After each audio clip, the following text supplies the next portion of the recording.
Hi friends, welcome to my channel Nafia Creation. நம்ம இன்னைக்கு ப்ளவுஸோட ஃப்ரண்ட் பார்ட்டோட பட்டியை வந்து எப்படி வந்து நீட்டாக இன்விசிபிளாக புட்டிக் ஸ்டைலில் தைக்கிறதுங்கிறத இந்த வீடியோவில் பார்க்கலாம். நான் தெளிவாக இந்த வீடியோவில் சொல்லியிருக்கேன், கவனமாக பாருங்கள்.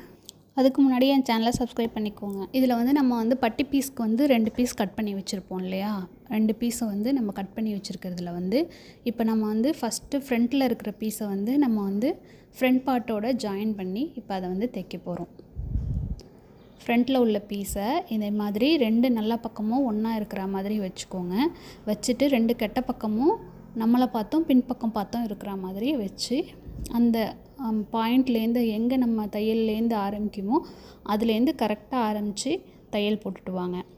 இதை நம்ம தைக்கிறதுக்கு தையல் அளவு 1/2 இன்ச்சு தான் விட்டுருப்போம். அந்த 1/2 இன்ச்லேயே தையல் போட்டுட்டு வாங்க.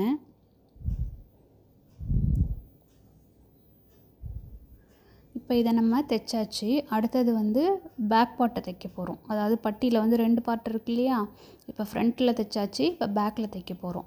பேக்கில் எப்படி தைக்க போகிறோம்னா நம்ம ஃப்ரண்ட்லேயே நம்ம ஜாயின் பண்ண போகிறோம். ஃப்ரண்ட்டில் வந்து நம்ம கீழே வந்து மடித்து தைக்கிறதுக்கு வந்து ஒரு 1/2 இன்ச்சு விட்டுருப்போம் இல்லையா, அந்த அளவை நம்ம மார்க் பண்ணிவிட்டு அந்த அளவில் வந்து நம்ம வந்து அப்படியே நேராக ஒரு லைன் போட போகிறோம். இப்போ ஃப்ரண்ட் பார்ட்டோட நல்ல பக்கமும் இதோட கெட்ட பக்கமும் நம்மளை பார்த்து இருக்கிற மாதிரி ஜாயின் பண்ணிக்கோங்க.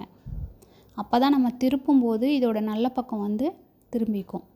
இப்போ இது வந்து நம்ம மேலே வந்து கெட்ட பக்கம் வச்சு தான் நம்ம வந்து தையல் போட்டிருக்கோம்.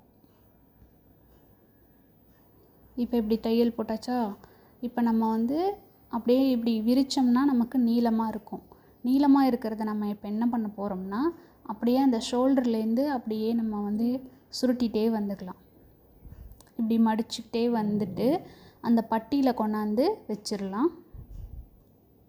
இப்போ இது மாதிரி வச்சுட்டு இப்போ நம்ம அந்த பேக் பார்ட் வந்து பட்டி தைச்சிருக்கோம் இல்லையா, அதையும் அந்த ஃப்ரண்ட் பார்ட்டோட பட்டியையும் நம்ம ஜாயின் பண்ண போகிறோம். உள்ளே வந்து மடிச்சிருக்க துணி கையில் மாட்டாமல், அதாவது ஸ்டிச்சிங்கில் வராமல் பார்த்துக்கோங்க. இப்போ நம்ம என்ன தையல் அளவு அதில் விட்டுருந்தோமோ, அதாவது தையல் தைச்சிருக்கோமோ அதுலேயே அப்படியே வச்சு அது மேலேயே தையல் போட்டுவாங்க. அப்படியே நான் இது கிளியராக தான் எக்ஸ்பிளைன் பண்ணியிருக்கேன், உங்களுக்கு புரியும்னு நம்புகிறேன். இப்போ இந்த மாதிரி நம்ம தையல் அது போட்டிருந்தோமா அதுலேயே அப்படியே தையல் போட்டுவாங்க. அப்பப்போ இந்த ஊசியில் உள்ள நூல் வேறு அறுந்துட்டு நம்மளை பாடாப்படுத்தும்.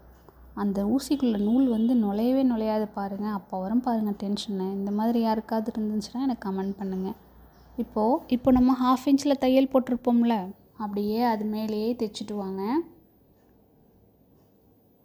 இப்போ நம்ம மடக்கி வச்சுருக்க துணி மட்டும் அடியில் மாட்டாமல் தைச்சிட்டு வாங்க, அவ்வளோதான்.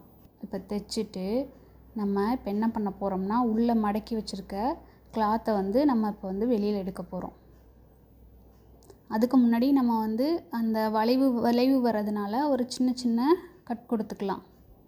அப்போ தான் அந்த வளைவு வந்து நீட்டாக திரும்பி வரும்.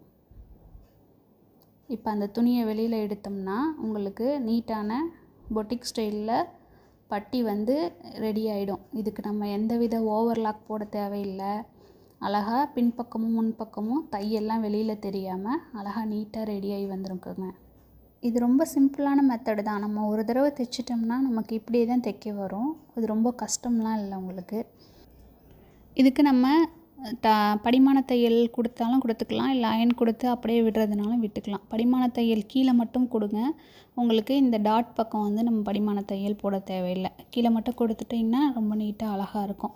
மேலும் இந்த மாதிரி யூஸ்ஃபுல்லான வீடியோஸ்க்கு என் சேனலை சப்ஸ்கிரைப் பண்ணி லைக் பண்ணி கமெண்ட் பண்ணுங்கள். தேங்க்யூ.